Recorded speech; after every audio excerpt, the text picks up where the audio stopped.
pelaksanaan Multilateral Naval Exercise Komodo 2023 yang dihadiri Angkatan Laut dari 36 negara di Kota Makassar menjadi peluang promosi wisata, salah satunya dengan keindahan wisata bahari di perairan Makassar.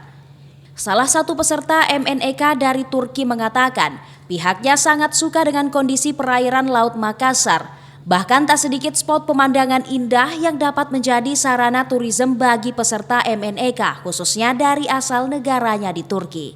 I love Makassar as a tourism center. It's very good, very nice city. I loved it. The food is delicious. It is similar to Turkish food in some ways, but I loved it in here. Thank you. Barkin menambahkan, pihaknya sangat senang bisa berkunjung ke Kota Makassar. Selain menjadi peserta MNEK, dirinya juga bisa menikmati keindahan Kota Makassar lebih dekat. Ira, Fajar TV dan Fajar Radio melaporkan.